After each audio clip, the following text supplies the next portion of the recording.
Dans cette situation, je dois m'arrêter. Réponse A, oui. Réponse B, non. Je ralentis seulement. Réponse C, oui. Réponse D, non.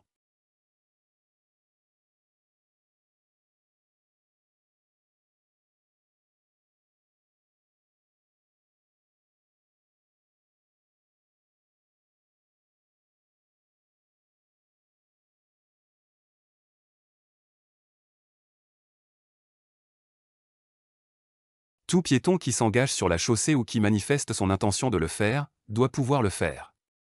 Le conducteur doit obligatoirement céder le passage aux piétons engagés sur la chaussée. Je dois m'arrêter. Réponse A et D. La pression des pneus se vérifie, si le véhicule roule régulièrement. Réponse A, oui. Réponse B, non. Si le véhicule est resté immobilisé 3 mois. Réponse C, oui. Réponse D, non.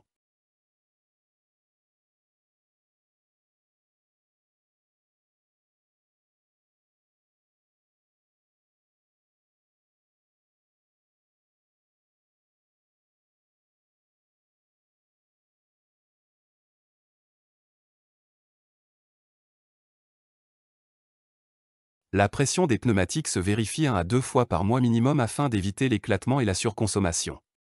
Même si mon véhicule n'a pas roulé depuis longtemps, je dois vérifier la pression.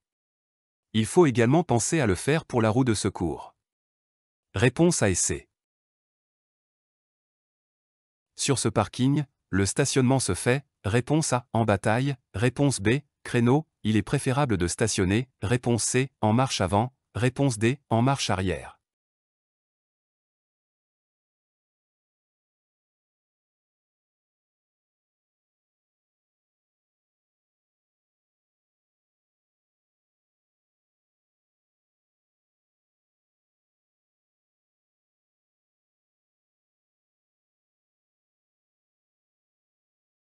Sur ce parking, le stationnement se fait en bataille.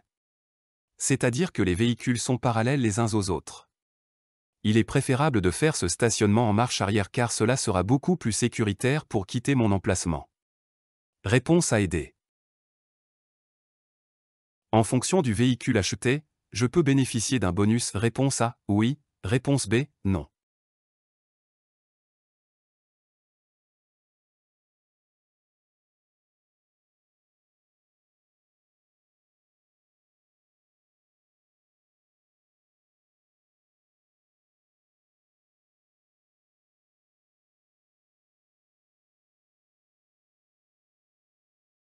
Je peux recevoir un bonus, c'est-à-dire une aide financière, uniquement si j'achète un véhicule électrique.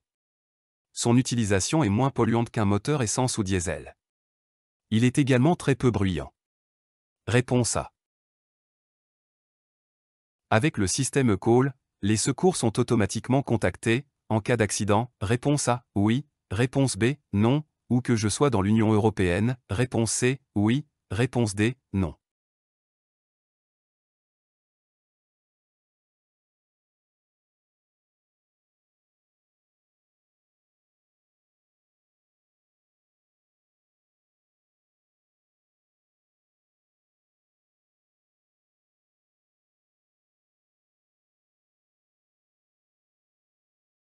Lorsque les capteurs du véhicule détectent un accident et que cela enclenche un airbag, le système e-call du véhicule active sa carte SIM et lance un appel à destination du centre d'appel d'urgence par l'intermédiaire du 112. En cas de non-déclenchement du système ou si les occupants du véhicule assistent à un accident sans pour autant y être impliqués, l'écale peut être activé manuellement. Réponse A et C. La principale cause de mortalité concernant les jeunes de 18 à 24 ans est, réponse A, la consommation d'alcool. Réponse B, la vitesse. Réponse C, la consommation de stupéfiants. Réponse D, la fatigue.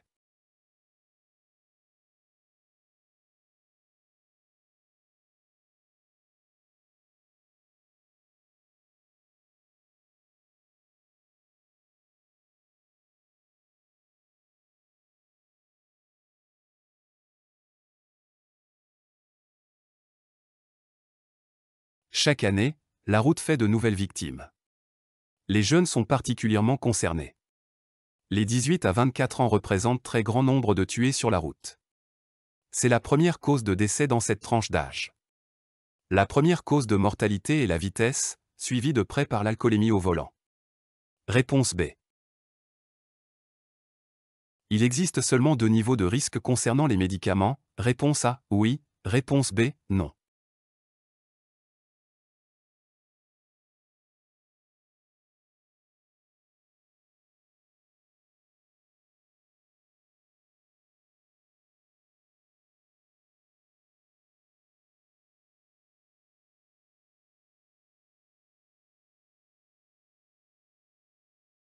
La prise de médicaments a des effets sur le corps humain. Certains médicaments peuvent provoquer des étourdissements, des baisses de vigilance. Les médicaments pouvant troubler les capacités de conduite sont classés en 3 niveaux. Le niveau 1 où il faut être prudent, le niveau 2 où il faut être très prudent et enfin le niveau 3 où il est fortement conseillé de ne pas conduire. Réponse B. Responsable d'un accident mortel, je risque une contravention. Réponse A, oui. Réponse B, non. Une condamnation pour homicide involontaire. Réponse C, oui. Réponse D, non.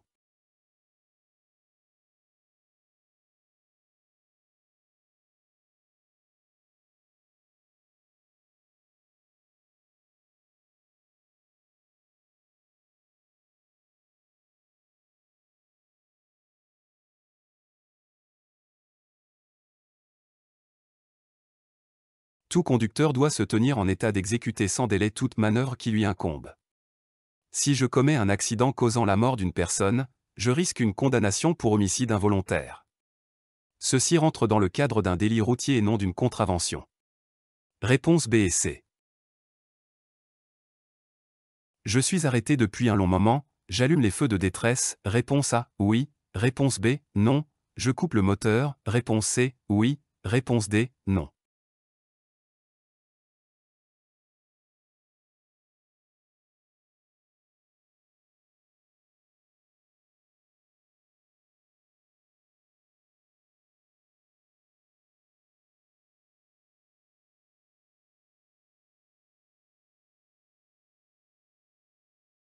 Lorsque l'on est dans un bouchon depuis un moment, cela ne sert plus à rien de mettre les feux de détresse. Il est nécessaire de couper le moteur afin d'éviter une consommation inutile de carburant et de moins polluer. Réponse B et C. Cette signalisation m'autorise à dépasser un 2 roues. Réponse A, oui. Réponse B, non.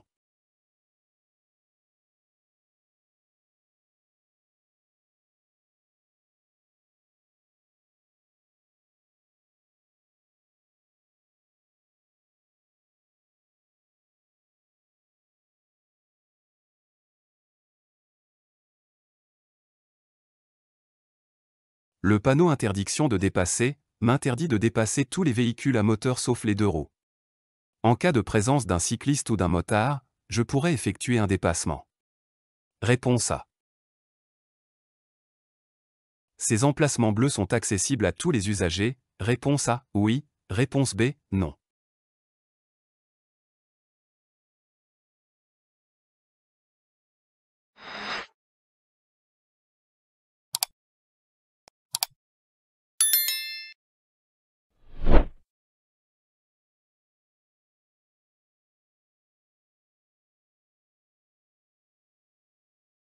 Ces emplacements bleus avec un logo au sol sont strictement réservés aux conducteurs handicapés.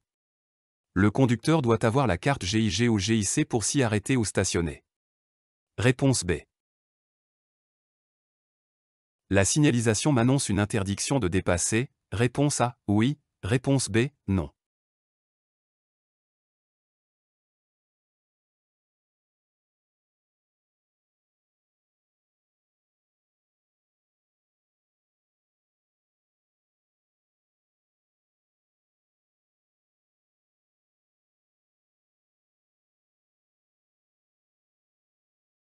La signalisation comprend tout ce qui concerne les panneaux, les balises et les marquages au sol. Ici, la flèche est une flèche de rabattement.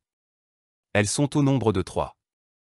À partir de la première flèche, je n'ai plus le droit de dépasser car il faut en moyenne 250 mètres pour dépasser une voiture, or je vais trouver une ligne continue dans 150 mètres. Réponse A. Je circule sur une autoroute fluide. J'utilise le régulateur de vitesse, pour économiser du carburant, réponse A, oui, réponse B, non. Pour éviter trop de rejet de CO2, réponse C, oui, réponse D, non.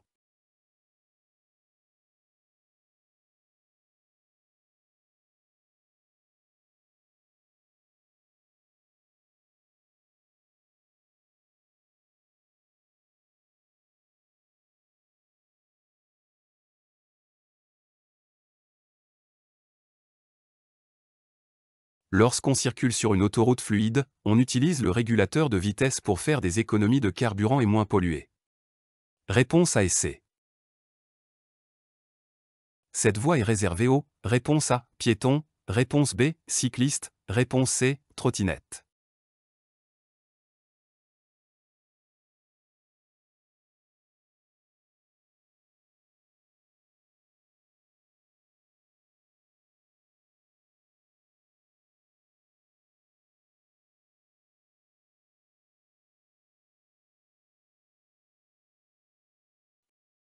Cette piste cyclable est réservée aux cyclistes. Les trottinettes peuvent également emprunter les pistes et bandes cyclables. Les trottoirs sont réservés aux piétons. Réponse B et C. Pour m'insérer, réponse A, j'accélère, réponse B, j'attends.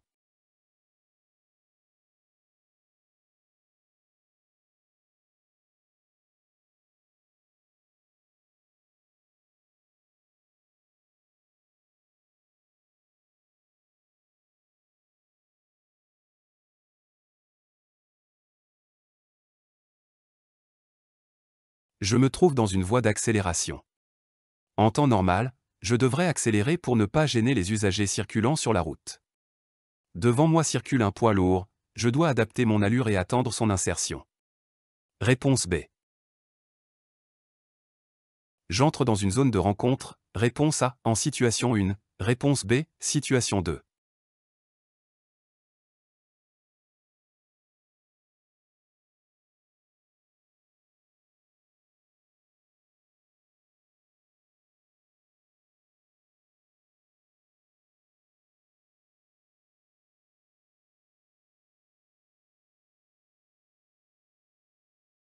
Le panneau carré bleu avec un piéton, un cycliste et une voiture, m'informe que j'entre dans une zone de rencontre. Ici tous les usagers peuvent circuler. La limitation de vitesse n'est pas une vitesse obligatoire, c'est une vitesse limite à ne pas dépasser. Je suis limité à 20 km/h. Attention, les piétons sont prioritaires dans ces zones. Réponse B. Avant de quitter mon stationnement, je prends l'information uniquement, derrière moi, réponse A, oui, réponse B, non, devant moi, réponse C, oui, réponse D, non.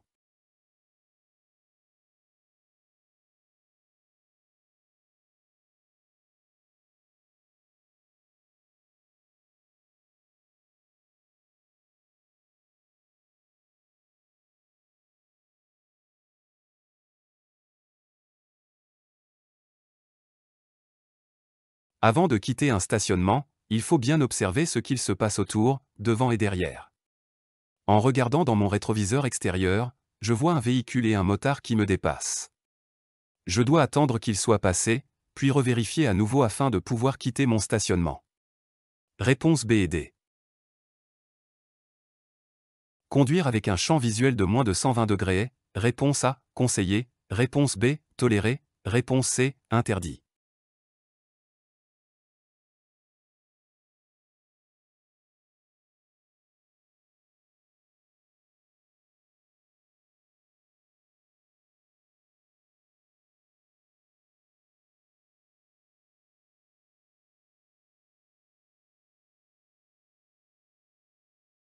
Le conducteur doit s'assurer que son acuité visuelle soit compatible avec la conduite d'un véhicule à moteur.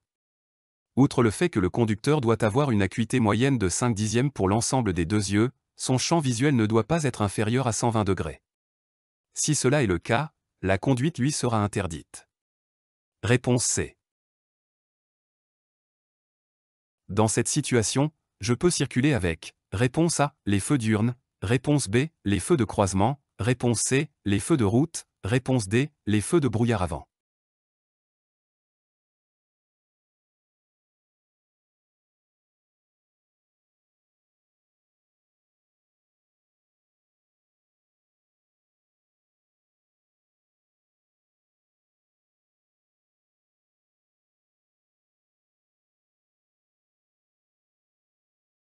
Je circule dans une agglomération éclairée.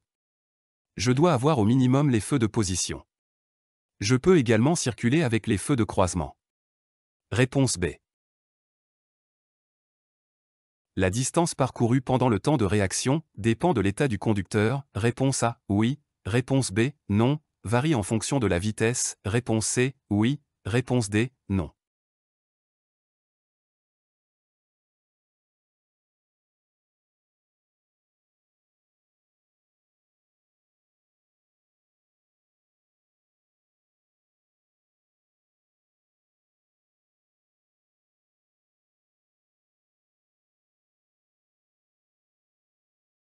Le temps de réaction est le temps qu'un conducteur met à réagir. Un conducteur en pleine forme met en moyenne 1 seconde pour réagir, appuyer sur la pédale de frein par exemple. Ce temps de réaction peut varier en fonction de l'état du conducteur, alcool, maladie. Plus je circule vite, plus la distance parcourue pendant le temps de réaction est importante. Réponse A et C.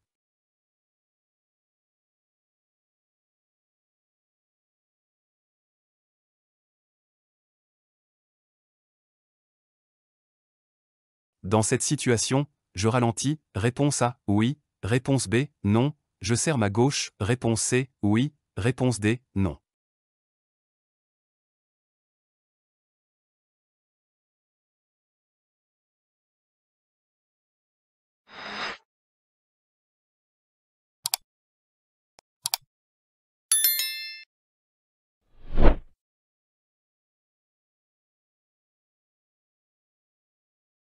Dans cette situation, je circule sur une voie d'insertion, cependant un véhicule est arrêté sur la droite. J'adapte donc mon allure en ralentissant et je serre ma gauche au cas où un piéton se cache derrière ou ouvre la porte. Réponse A et C.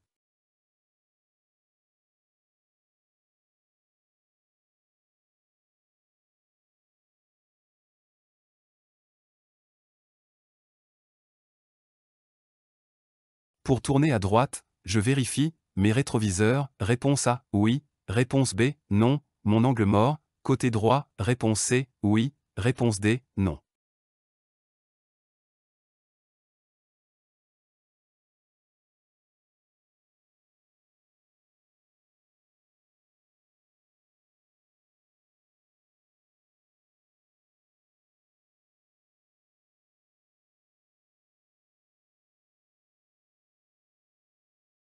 Ici, je peux m'engager pour tourner à droite, car mon feu est vert.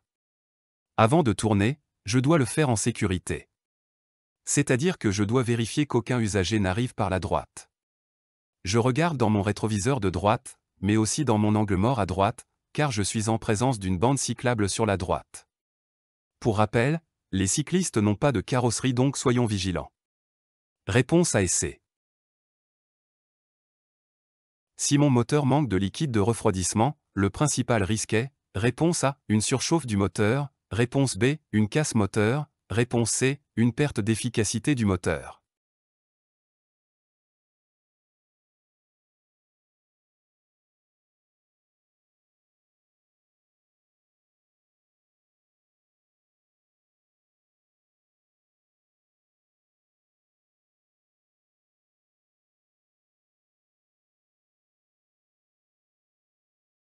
Le liquide de refroidissement, comme son nom l'indique, sert à refroidir le moteur. Il permet de maintenir une température idéale du moteur. En cas de baisse ou de manque de ce liquide, mon moteur sera alors en surchauffe et je risque la casse du moteur. C'est pour cela qu'il est vivement conseillé de vérifier les niveaux régulièrement. Réponse A. La ceinture de sécurité doit être contrôlée, tous les 5 ans. Réponse A, oui. Réponse B, non. À la suite d'un accident. Réponse C, oui. Réponse D, non.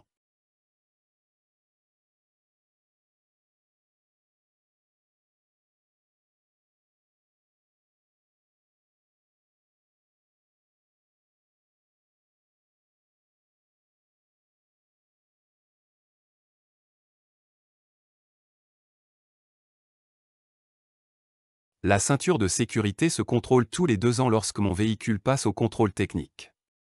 Elle ne doit comporter aucun défaut. À savoir, pas de coupure, pas de déchirure et pas de brûlure. Elle est aussi contrôlée après un accident. Réponse B et C.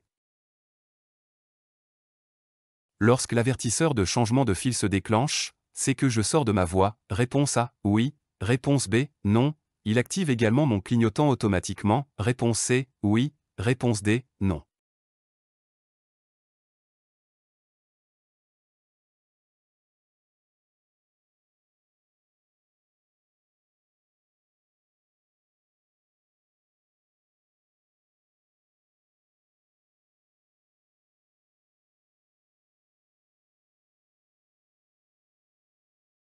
Lorsque mon siège conducteur ou bien mon volant vibre, c'est que mon avertisseur de changement de fil est activé et que je sors de ma voie.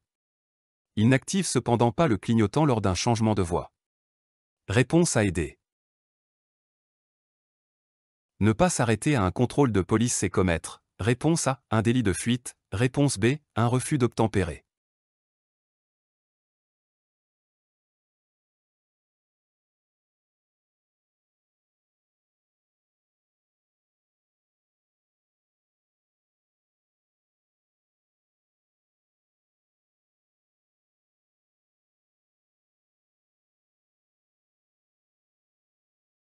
Si je ne m'arrête pas lorsqu'un agent des forces de l'ordre me le demande lors d'un contrôle routier, je commets un refus d'obtempérer. Je risque de lourdes sanctions. Réponse B.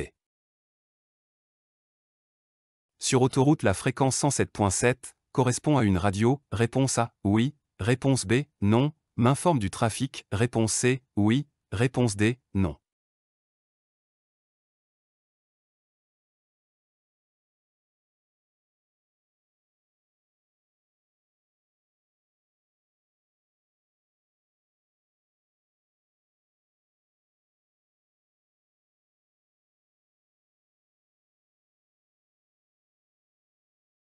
La fréquence 107.7 est une radio diffusée uniquement sur autoroute.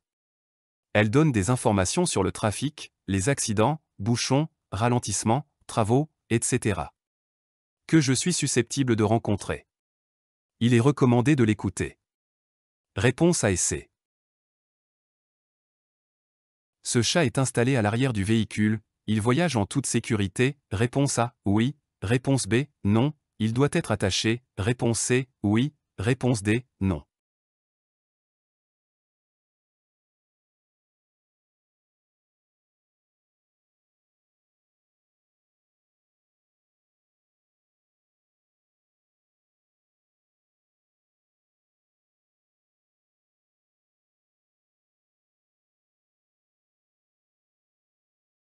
Un chat est considéré comme un passager.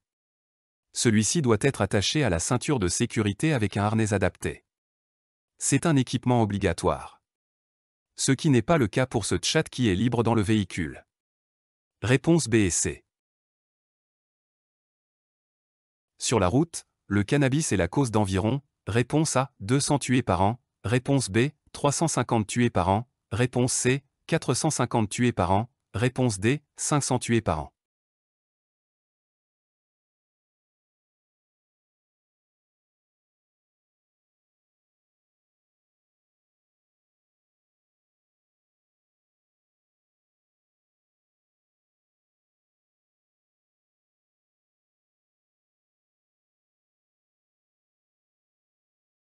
Près de 460 accidents mortels ont impliqué au moins un conducteur sous l'emprise du cannabis.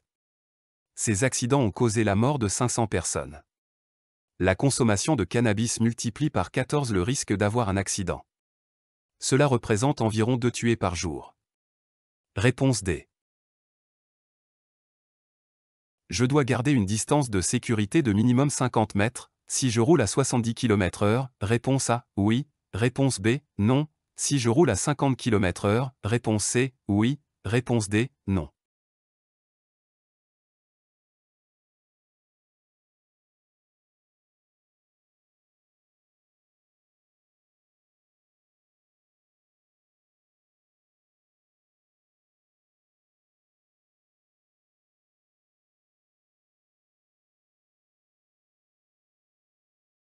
Dans un tunnel, il y a des règles très strictes.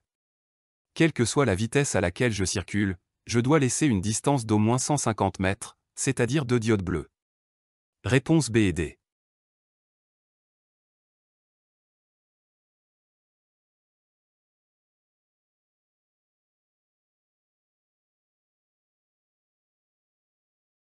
Je vais rencontrer un péage. Réponse A, oui. Réponse B, non.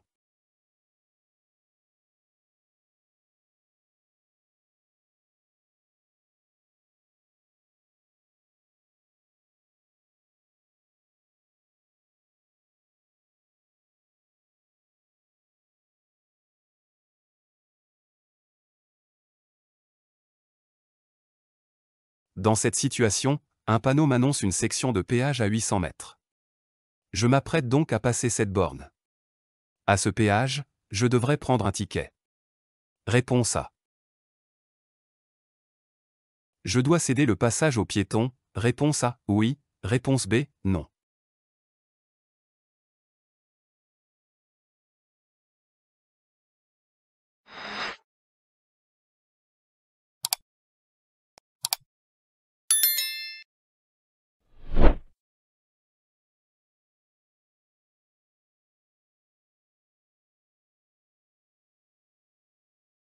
J'entre dans une zone limitée à 30 km/h et le piéton à droite s'est déjà engagé sur la chaussée.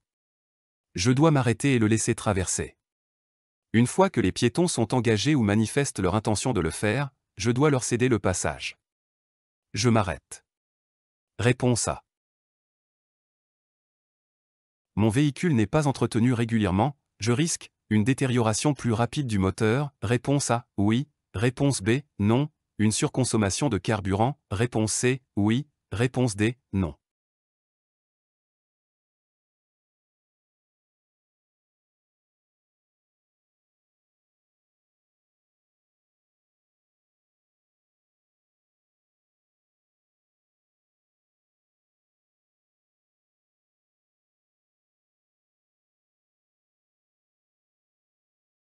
Un véhicule mal entretenu peut entraîner une surconsommation de carburant pouvant aller jusqu'à 25%.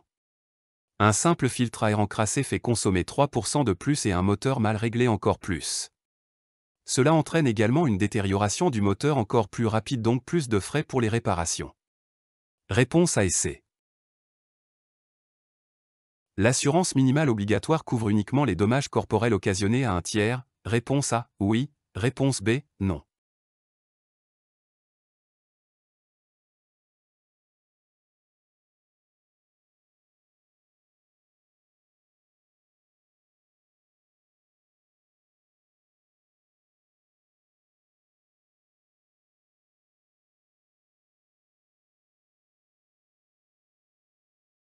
L'assurance minimale obligatoire est la responsabilité civile.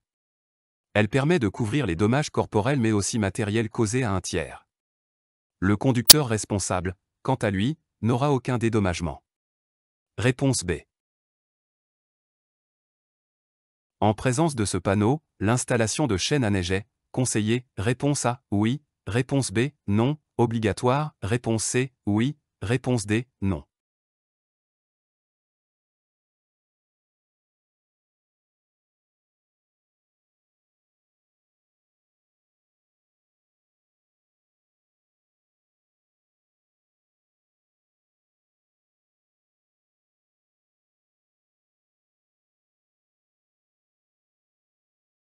Le panneau m'indique que les chaînes sont obligatoires par temps de neige.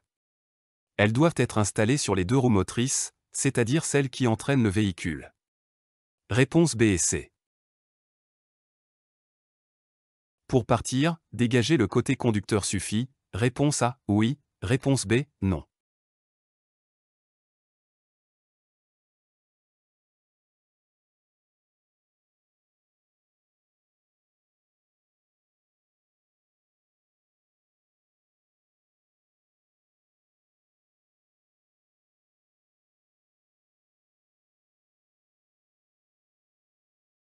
Avant d'entrer dans un véhicule, il convient de prendre certaines précautions telles que jeter un coup d'œil autour de son véhicule.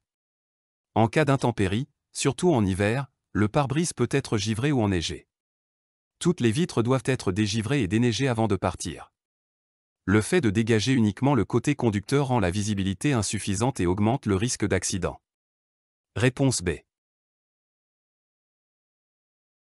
Faire contrôler ses amortisseurs est utile. Réponse A, oui.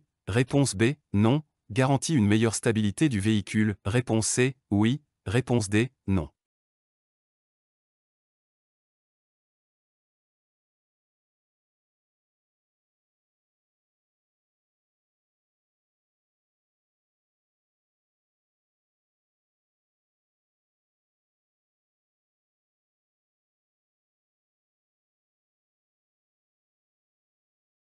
Les amortisseurs permettent d'absorber les chocs dus à la chaussée. Ils maintiennent le contact entre le pneu et la route et permettent un meilleur confort de la conduite. Les vérifier est un gage de sécurité pour une bonne stabilité du véhicule. Réponse A et C. Des cyclistes peuvent déboucher, de la droite, réponse A, oui, réponse B, non, de la gauche, réponse C, oui, réponse D, non.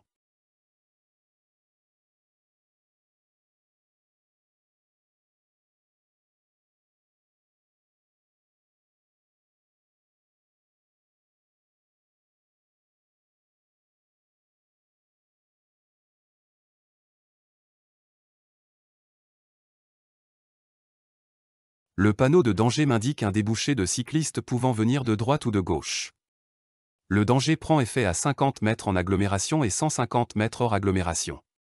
Je dois être particulièrement vigilant. Réponse A et C. Pour croiser ce camion, je ralentis, réponse A, oui, réponse B, non, je serre à droite, réponse C, oui, réponse D, non.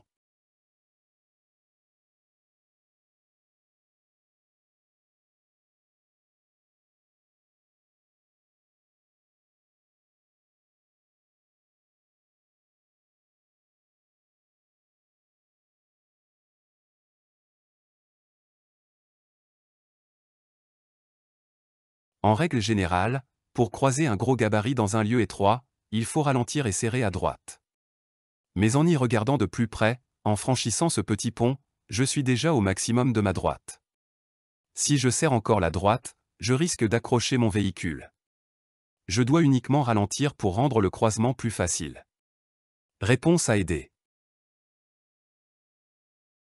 À l'entrée de ce tunnel, j'allume mes feux de croisement, réponse A, oui, réponse B, non.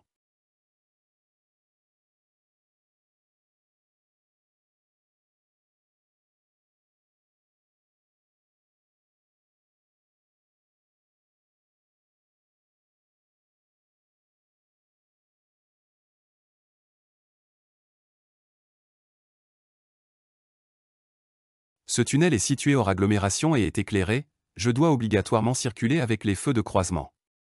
Je les allume dès maintenant. Réponse A.